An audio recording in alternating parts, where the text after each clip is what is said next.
I feel like every time I come on here with a video, I'm either finally feeling super motivated and ready and raring to go, or I'm feeling absolutely miserable. Which is funny because the last video I posted, which was I think a few weeks ago now, I was ready and raring to go, and today I'm absolutely miserable. Without going into too much detail, I'll just say that life has been generally unkind for the last several months. Not to mention the background blanket of horribleness that has been happening in this country since the 2016 election. But more recently, life misery has been tugging at me enough that it's finally plooped me below the surface of the waters, and I am now officially in a depressive state.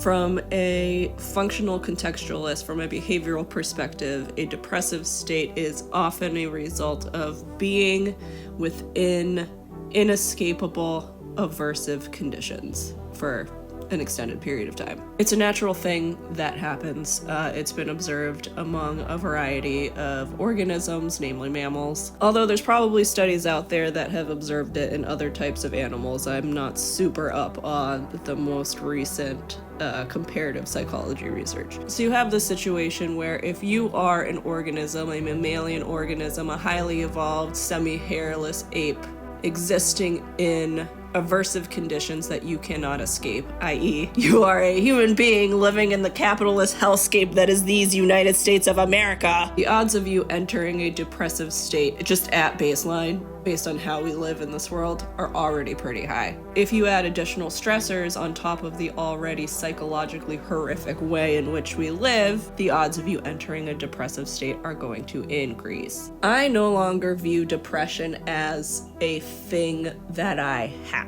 I spent a lot of years trying to figure out what factors inside of me were creating or harboring this thing that would make me depressed. I have been on so many medications. Some of them were kind of helpful to get me through particularly trying times, but from my personal experience, I'm not speaking for everybody, medication works for some people, but from my personal experience, it ultimately ended up making things worse. And I'm now of a perspective that, given how mammalian animals work from a behavioral psychology perspective, entering a depressive state in the conditions in which we all collectively live is essentially an inevitability, at least given the current contours of my life. I think a lot of people have similar contours to their life, where you're working a job that's unfulfilling and overwhelming and stressful. You have financial stressors. There's all kinds of things going on in the background related to news and society and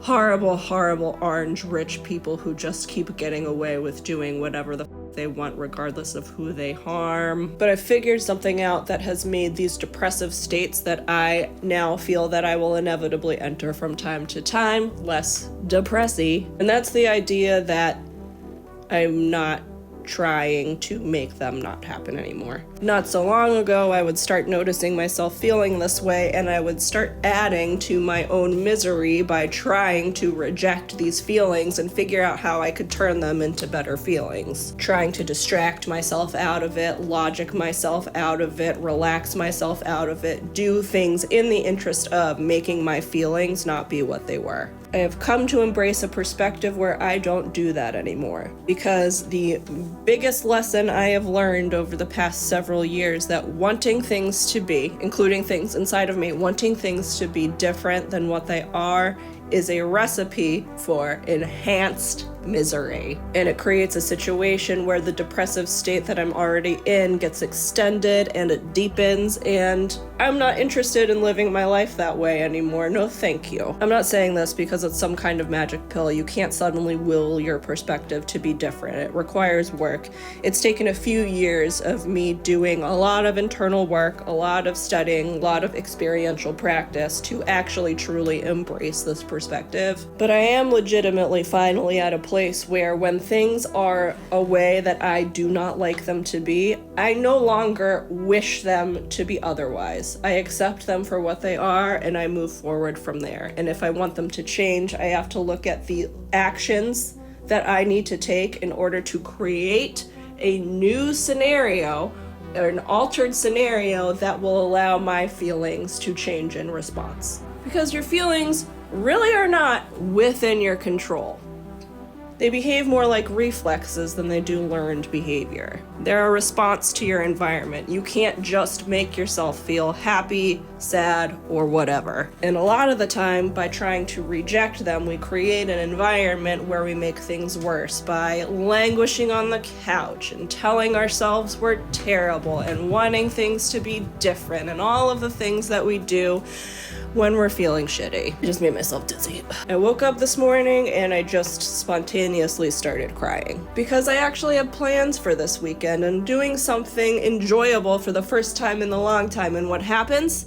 I get sick. And this is an ugly video. It's probably going to be edited pretty poorly. I'm tired. I'm sick. I feel terrible. I don't have a good learning lesson. I don't have a good hook. I just wanted to get these thoughts out of my brain and share my experience. And that core experience being that rejecting things that are unpleasant to us ultimately tend to have the effect of making things 1,000 times worse. And learning to view them as part of our overall experience and not trying to create or cultivate an experience that is nothing but pleasantness and joy allows them to pass through without enhanced suffering. It helps me from going into spirals. It makes depressive episodes shorter and more tolerable. And to be perfectly honest, it allows me an opportunity to continue to find joy and pleasantness even among these states that I've entered into. Anyway, happy weekend. Oh, by the way, Kitten Academy on YouTube. They have a live stream of kittens, and it is